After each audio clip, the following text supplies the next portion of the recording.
네, 금융시장의 흐름을 짚어보는 시간이죠. 퇴근길 머니. 이번 주에는 경제금융부 김주영 기자와 함께하겠습니다. 어서 오십시오. 안녕하세요. 네, 자 먼저 오늘 시황부터 정리를 해볼 텐데 증시도 환율도 패닉인 상황. 흔히 기름값이 오르면 모든 게 다 오른다 이런 말이 있는데 국제유가의 급등이 증시에도 환율에도 큰 충격파를 줬군요. 네, 그렇습니다. 이 중동발 지정학적 리스크가 커지면서 오늘 국내 증시도 크게 흔들렸습니다. 코스피는 장 초반 크게 빠지면서 매도 사이드카에 이어 서킷 브레이커까지 발동됐습니다.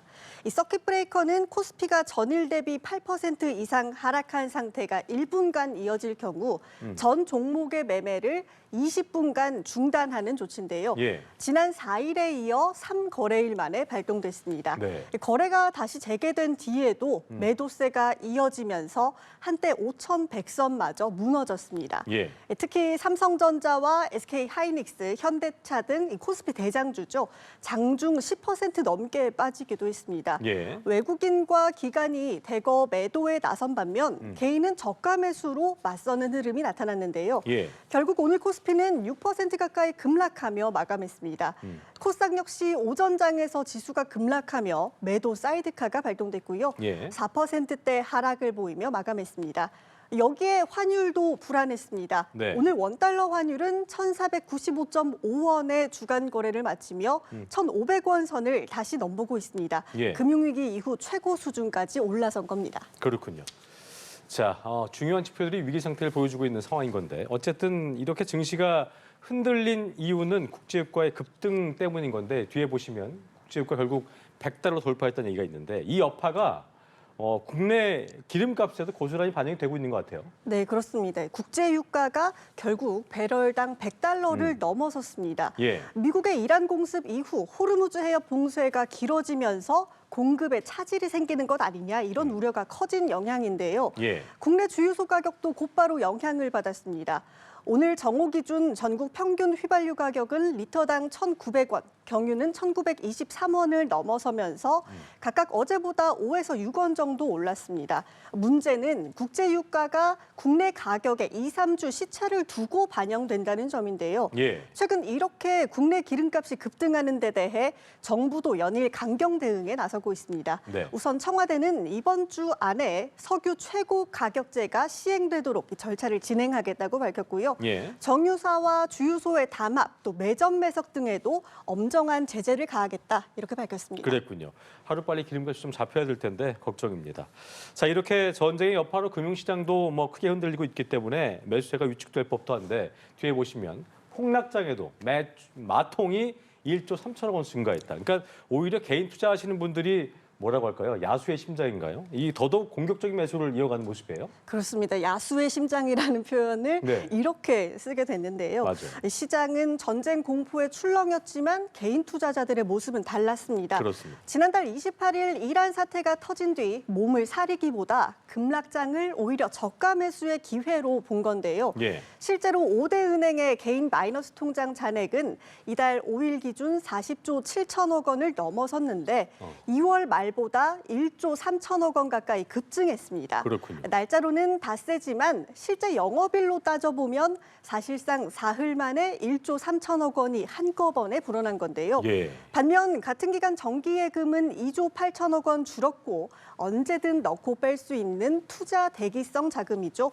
요구 불예금도 8조 6천억 원 가까이 감소해 은행 돈이 증시로 이동한 것 아니냐 이런 해석이 나옵니다. 은행권에서는 급락장 당시에 이 증권사로 하루에 1,500원 넘게 이체된 날도 있었다 이렇게 보고 있는데요. 다만 시장 변동성이 더 커질 경우 반대 매매 위험도 함께 커질 수 있다는 점 주의하셔야겠습니다. 맞아요. 투자는 늘 얘기하듯이 감당 가능한 범위 내에서 하시는 게 좋겠습니다. 자, 이렇게 거시 변수에도 아랑곳하지 않고 공격적인 매수를 이어가는 개인 투자자 덕분일까요? 어쨌든 지난해 금융권이 배가 많이 불렀습니다. 역대급 실적을 거두면서 금융권 회장 연봉 20억 원, 주요 금융지주 회장들의 보수 엄청나군요. 부럽더라고요. 부럽네요. 예. 예, 지난해 금융권이 많이 벌어들인 만큼 회장들의 보수도 다시 한번 주목을 받고 있습니다. 예. 지난해 주요 금융지주 회장들의 보수는 20억 원 안팎 수준을 보였는데요. 네네. 먼저 하명주 하나금융회장은 28억 8천만 원의 보수를 받았고요.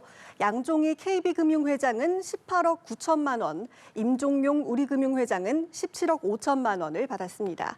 또 진옥동 신한금융회장은 13억 원 수준으로 집계됐습니다. 네. 이 범위를 지방금융지주까지 넓혀보면요. 김기용 JB금융회장이 무려 37억 8천만 원으로 가장 많은 보수를 받았습니다. 그렇군요. 이자 이익에 더해 증시 호황으로 비이자 이익까지 늘면서 금융사들이 역대급 실적을 낸 영향으로 보이는데요. 예. 다만 매년 이렇게 고액 보수 소식이 전해질 때마다 금융지주 회장들의 장기 집권과 또 연임 구조를 둘러싼 비판도 나옵니다. 앞서 이재명 대통령이 금융지주를 두고 부패한 이너서클이다 이렇게 지적한 뒤에 금융당국도 지배구조 개선 작업에 속도를 내고 있는데요. 금융지주들은 여전히 미온적입니다. 법 개정도 또 가이드라인도 없는 상황에서 먼저 지배구조 개선안을 내놓기는 어렵다 이런 입장입니다. 연봉 3억도 많은데 월봉 3억은 정말 어마어마하군요. 어쨌든 뭐 좋은 실적의 대가로 받는 건 문제가 안 되겠습니다만 그 좋은 걸 뭐 영원 무궁하게 누릴 수 없는 법이니까요. 과정의 투명성, 공정성이 우선적으로 고려돼야겠습니다. 자, 김주영 기자와 함께하는 퇴근길 머니 마지막 이번 주 시장의 중요한 일정들 정리해 볼까요? 네, 이번 주는 국내 경기 진단과 미국 물가 지표가 핵심입니다. 먼저 한국은행은 내일 작년 4분기와 연간 국민소득 잠정치를 발표합니다. 한국개발연구원 KDI의 경제동향 발표도 예정돼 있는데요. 최근 전쟁 상황에 따른 생산과 소비, 투자, 수출 흐름 등이 국내 경기 판단에 어떻게 반영될지도 관심입니다. 대외적으로는 미국의 2월 소비자 물가 지수 CPI가 현지 시간 11일 발표됩니다. 이 지표를 통해 연준이 3월에도 금리를 동결하고 관망 기조를 이어갈지 가늠할 것으로 보입니다. 그렇군요. 자, 주요 일정까지 투자하시는데 잘 참고하시길 바라면서 퇴근길 머니 김주영 기자와 함께했습니다. 오늘 말씀 고맙습니다. 고맙습니다.